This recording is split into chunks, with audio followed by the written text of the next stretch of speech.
నమస్తే, నేను ప్రశాంత్. గత వైసీపీ ప్రభుత్వంలో లిక్కర్ స్కామ్ ఏ విధంగా అయిందో మనమైతే చూస్తూనే ఉన్నాము. ఇదే క్రమంలో విజయసాయి రెడ్డి సిఐడి విచారణకైతే ఈరోజు హాజరు కావాల్సి ఉంది. కానీ లాస్ట్ మూమెంట్లో డుమ్మా కొట్టేశాడు. అసలు మరి ఎందుకు డుమ్మా కొట్టాడు, ఎందుకు హాజరు కాలేదు అనే విషయాలను అయితే తెలుసుకుందాం. దీని గురించి అయితే మాట్లాడేందుకు ప్రస్తుతం మనతో పాటు టీడీపీ అఫీషియల్ స్పోక్స్ పర్సన్ సూర్యదేవర్లత గారు ఉన్నారు. నమస్తే అండి.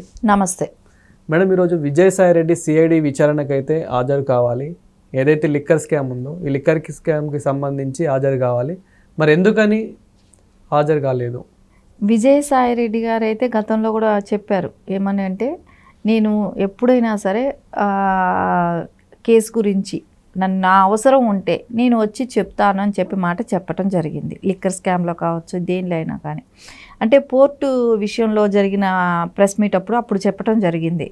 దాని తర్వాత షర్మిల గారిని కలవటం కూడా జరిగింది కదా. అంటే అక్కడికి వెళ్ళి ఆయన మీద ఎలాంటి ఒత్తిడి ఉన్నింది అనేది ఆయన క్లియర్ కట్గా షర్మిల గారితో వివరించడం జరిగింది. ఆవిడ గురించి నేను మీ గురించి 1-2 మాటలు మాట్లాడినా కూడా అది వాళ్ళు ఇచ్చిన స్క్రిప్ట్ నేను పాటించాల్సి వచ్చింది. సో ఇంకా ఎక్కువ మాట్లాడమని చెప్పారు, నేను మాట్లాడలేకపోయాను. సో అందుకని నన్ను పక్కన పెట్టడం కూడా జరిగింది అనేది ఆయన ఒపీనియన్ వెళ్ళి అక్కడ చెప్పుకోవటం జరిగింది.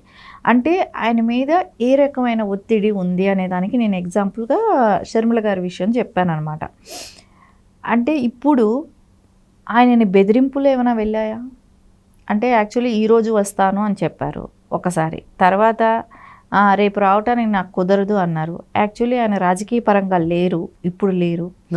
ఆయన శేష జీవితాన్ని రైతుగా గడపాలి అని అనుకున్నప్పుడు అంత బిజీ అయిన పని అయితే ఏం కాదు కదా. 2-3 గంటలు వెళ్ళి స్పెండ్ చేసే టైమే. ఆ టైం కూడా ఎందుకు స్పెండ్ చేయలేకపోతున్నారు? ఎందుకు భయపడ్డారా? ఆయన్ని ఎవరైనా బెదిరించారా? ఇవన్నీ డౌట్స్ అయితే అందరికీ వస్తున్నాయి. అంటే ఆయన కుటుంబం మీద ఒత్తిడి వచ్చింది అనేది అయితే అందరూ అంటున్నారు.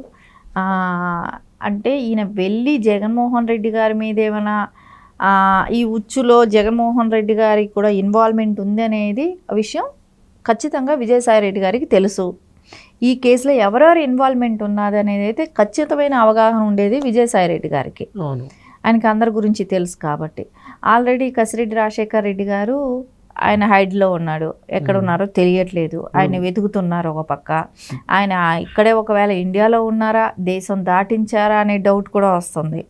లేకుంటే ఆయన ఎక్కడ ఏమైనా చేశారా అది కూడా ఒక డౌట్ వస్తుంది. ఎందుకంటే ఇన్ని రోజులుగా ఎదుగుతుంటే దొరకకపోవటం ఒకటి. ఆయన గురించి ఎక్కడా కూడా ఎలాంటి న్యూస్ కూడా ఇంతవరకు బయట రాలేదు. ఒకవేళ దేశం దాటించున్నా కూడా దాటించుండొచ్చు, లేకుంటే దాచున్నా కూడా ఇక్కడ ఎవరైతే పెద్ద ఆయన బయట వచ్చి అరెస్ట్ అయితే ఇన్వెస్టిగేషన్లో ఎవరి పేర్లైనా చెప్తాడని అనుకున్న వాళ్ళు దాచే అవకాశాలు కూడా ఉంటాయి. వాళ్ళు దాచుండొచ్చు ఎక్కడో చోట. సరే, ఇవన్నీ వాళ్ళ కుమ్ముగా వాళ్ళు సేఫ్ చేస్తున్నట్టు చేస్తున్నారు, కానీ అది వాళ్ళకే థ్రెట్ అవుతుంది అనేది కూడా ఆలోచించాలి. మనం చూసాం గొడ్డల వేట్లు, గొడ్డల పోట్లు, ఇవన్నీ కత్తిగాట్లు, అంటే కోడి కత్తివే కానీ ఇట్లాంటివన్నీ మనం గతంలో చూసినవే. సో రేపొద్దున వీళ్ళకైనా అలాంటివి జరగవని అనుకోవటానికి లేదు కదా, జరిగే అవకాశాలు కూడా మనం చూసాం. ఏదైతే పేర్ని నాని మీద కేసు అయినప్పుడు కూడా పేర్ని నాని కొన్ని రోజులు దాచిపెట్టడము, అంటే తను కూడా పరారీలో ఉండడం, తర్వాత దొరికిపోవడము, ఇలా చాలా మంది వైసీపీలో ఇప్పుడు కసిరెడ్డి అని చెప్పేసి. ఇప్పుడు అదే విధంగా సేమ్ వీళ్ళలాగానే విజయసాయి రెడ్డికి కూడా ఇలాంటి బెదిరింపులు వస్తున్నాయి. అంటే ఇతను దొరికిపోతే అప్రూవల్గా మారిపోతే వైసీపీలో ఉన్న నేతలందరూ దొరికిపోతారని భయపడుతున్నారా? ఇప్పుడు విజయసాయి రెడ్డి గారికి తెలియని విషయం ఏమీ లేదు ఇక్కడ. అంటే గతంలో నుంచి, అంటే వాళ్ళ ఫ్యామిలీ రాజశేఖర్ రెడ్డి గారి హయాంలో ఉన్నప్పటి నుంచి ఇప్పటి వరకు కూడా ఏం జరిగింది పార్టీలో అంతర్గతంగా దగ్గర నుంచి, వాళ్ళ ఆస్తుల చిట్టా దగ్గర నుంచి అన్నీ తెలిసిన వ్యక్తి విజయసాయి రెడ్డి గారు. అలాంటప్పుడు ఆయన్ని వచ్చి రేపొద్దున ఈడీ దగ్గర ఇలాంటివి వచ్చినప్పుడు వాళ్ళ దగ్గర వెళ్ళి మాట్లాడేటప్పుడు ఏం విషయాలు చెప్తాడు అనే భయం అయితే వాళ్ళకు ఉంటుంది. సో ఎవరైతే దానిలో ఇరుక్కుంటారనే భయం ఉన్న వాళ్ళే చేస్తారు, ఆయన బెదిరిస్తారు. సో అందుకోసం ఆయన రానివ్వకుండా ఆపటానికి చేస్తున్న ప్రయత్నాలుగానే ఉన్నాయి. సరే, ఒక వాయిదాకి ఆపచ్చు. ఆయన ఏమైనా వస్తే అరెస్ట్ చేసేది ఏం కాదు, ఓన్లీ ఆయన ఒక సాక్షి మాత్రమే అక్కడ. సో ఆయన అరెస్ట్ చేసేది ఏమీ లేదు. ఆయన వచ్చి ఇన్ఫర్మేషన్ ఇవ్వటం వరకే ఉంటుంది, ఏం జరిగింది ఏంటని తెలియటం కోసం. అంతమించి వేరే ఏం కాదు కదా. సో ఆయన్ని రానివ్వకుండా చేస్తున్న వ్యక్తులైతే ఎవరనేది అందరికీ మనకు తెలిసినదే. ఈ రోజున వైసీపీ ఎన్ని అరాచకాలు చేసిందో ఈ లిక్కర్ స్కామ్కి అంతా కూడా హెడ్గా ఉండి చూసుకున్న వ్యక్తి జగన్మోహన్ రెడ్డి గారే. సో ఆయన పేరే బయట వస్తుందని ఏమైనా ఇలాంటివి చేస్తున్నారా? ఇంకోటి రేపు మిథున్ రెడ్డి గారు వెళ్ళాలి 18వ తేదీ. రేపు ఆయన వెళ్ళి అటెండ్ అవ్వాల్సింది ఉంటుంది. రేపు ఆయన వెళ్తే ఆయన ఎవరి పేరు చెప్తారు? ఎలాగైనా సరే కొన్ని పేర్లు అయితే బయట వస్తాయి కదా. ఇప్పుడు లేకుంటే మొత్తం వాళ్ళ మీదే నిందేసుకోవాలి. ఇక్కడ ఒకటి ఎవరైనా చేయించారనో ఎవరితో కలిసి చేసామనేదో ఒకటి ఉంటుంది, లేకపోతే మేమే చేసామనేది అయితే ఒకటి ఉంటుంది. ఎందుకంటే క్లియర్ కట్గా మేము చేయలేదు మాకు తెలియదు అనేటట్టయితే లేదు, పక్కా ఎవిడెన్స్లు ఉన్నాయి. సో 5,000 కోట్లు ఎలా వెళ్ళాయి అనేది. సో ఇవన్నీ ఉన్నప్పుడైతే ఖచ్చితంగా ఈ రోజున మిథున్ రెడ్డి గారి విషయంలో అయినా అది బయట వస్తుందేమో చూడాలి. అదేవిధంగా లిక్కర్ స్కామ్ ఏదైతే ఉందో ఇది అంతో కిందో స్కామ్ కాదు, దాదాపు కొన్ని వేల కోట్ల స్కాము, 1,00,000 కోట్ల స్కామ్ అని చెప్పేసి అయితే వినిపిస్తూ ఉంది. అసలు నిజానికి ఇది ఎలాంటి కేసు? ఇది 1,00,000 కోట్లు పైచిలకే, తక్కువ అయితే 1,000 కోట్లు కూడా కాదు. ఎందుకంటే మనం చూసాం గతంలో, మనం చెప్పుకున్నదే ఇదంతా కూడా. డిజిటల్ మనీ వాడేవాళ్ళు కాదు, ట్యాక్స్ కొట్టారు, వీళ్ళ సొంత కంపెనీలు బ్రాండ్లు పెట్టుకున్నారు, సొంతంగా ఇది వీళ్ళే తయారు చేయటం పెట్టారు. ఇన్ని చేసినా వీళ్ళన్నీ కూడా ట్యాక్స్ కొట్టిన పని చేశారు. సో ఆ గవర్నమెంట్ ఎప్పుడు మనదే ఉంటుంది. జగన్మోహన్ రెడ్డి గారు ఏదైతే ఊహించారో 30 సంవత్సరాల అధికారంలో నేనే ఉంటాను, ఇంకా ఏమీ జరగదు అని ఇప్పుడు తెలుస్తుంది కదా. ఆ లిక్కర్ నుంచి వచ్చిన అమౌంట్తో కొంతమంది బినామీలు కూడా ఉన్నారు.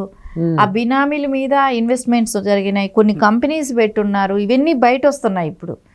సో ఇది ఎవరెవరి మీద ఉన్నాయి ఏంటి అనేది ఇప్పుడు కొన్ని వరకు బయట వచ్చాయి. ఇంకా కూలంకషంగా ఇంకా కొన్ని విషయాలు తెలిసే అవకాశాలు కూడా ఉన్నాయి. ఇవన్నీ తెలిసినప్పుడు ఇది ఎవరు చేయించారు ఇవన్నీ.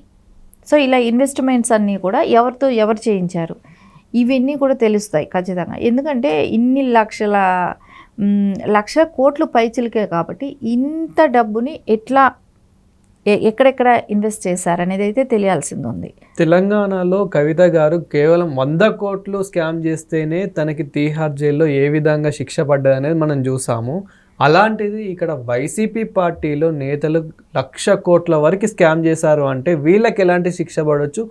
వీళ్ళని ఏ జైల్లో పెట్టవచ్చు? ఇంకా అంటే ఇప్పుడు అది తీహార్ జైలు అని అంటే ఢిల్లీ వేదికగా జరిగింది కాబట్టి అది తీహార్ జైలు అయింది. ఇక్కడ జైలు అంటే రాజమండ్రి జైలే ఉంటుంది ఆంధ్రప్రదేశ్కి. సో ఖచ్చితంగా వీళ్ళది కానీ ప్రూవ్ అయితే మటుకు ఖచ్చితంగా అందరూ రాజమండ్రి జైల్లో ఉండాల్సిన అవసరం కూడా ఉంటుంది. ఎందుకంటే ఇక్కడ మొత్తం చిన్న మొత్తం అయితే కాదు, ఇది ఎప్పటికైనా బయట వచ్చేదే. దీన్ని హైడ్ చేయలేని పరిస్థితి, ఇది ఎలాగైనా బయట వస్తుంది. ఇంకా కాకుండా గతంలో ఉన్న కేసులు కూడా ఇప్పుడిప్పుడే జగన్మోహన్ రెడ్డి గారి మీద ఉన్న కేసులు అవి కూడా బయట వస్తున్నాయి. ఈ రోజంతా చూస్తే అది కూడా నడుస్తూ ఉంది. ఇవన్నీ కూడా ఇప్పుడు ఎప్పటికీ కూడా కేసులు వాయిదాల మీద పెండింగ్ పెట్టుకుంటా అయితే నడపలేరు. ఎప్పుడో ఒకసారి అది ఓపెన్ అయిపోతాయి. అదేలాగా ఆ టైం అనేది వచ్చినప్పుడు ఎవరు ఏమీ చేయలేరు కదా. సో ఖచ్చితంగా యాక్షన్ తీసుకుంటారు. కాబట్టి వీళ్ళకి జైలు అనేది నేను అనుకుంటా పెద్దగా అది కూడా వీళ్ళకి లెక్కలేదని అనిపిస్తుంది. ఎందుకంటే గతంలో ఆల్రెడీ జగన్మోహన్ రెడ్డి గారే స్వయంగా ఆయనే జైల్లో ఉండి వచ్చిన వ్యక్తే కదా. ఇప్పుడు కొత్తగా ఆయనకి జైలు అంటే భయపడేదేనో, జైల్లోకి వెళ్తే అంటే అనుకుంటారు జనరల్గా ఎవరైనా ఏమనుకుంటారు, పరుగు పోతుంది జైలుకి వెళ్తే, సమాజంలో ఒక విలువ లేకుండా పోతుంది అనుకునే రోజులు జగన్మోహన్ రెడ్డి గారికి పోయాయి. ఎందుకంటే గతంలోనే ఆయన వెళ్ళిపోయారు కాబట్టి ఆయన అట్లాంటివి కూడా ఆలోచించరు. సో వెళ్తే ఏమవుతుంది, బెయిల్ మీద వస్తాం అనే ఆలోచనలోనే వైసీపీ క్యాడర్ మొత్తం కూడా అదే ఆలోచనలో ఉన్నారు. సో అందుకని ఖచ్చితంగా వాళ్ళైతే ఇదైతే నిరూపణ అవుతుంది. సో రేపు ఎప్పటికైనా కూడా కసిరెడ్డి గారిని అయితే ఎక్కడో ఒక చోట దొరుకుతారు కదా, ఎన్ని రోజులు దాచలేరు కదా, ఎప్పుడో ఒక రోజు బయట తెలిసిపోతుంది. ఆటోమేటిక్గా అన్ని విషయాలు కూడా తెలుస్తాయి. Thank you madam. నమస్తే.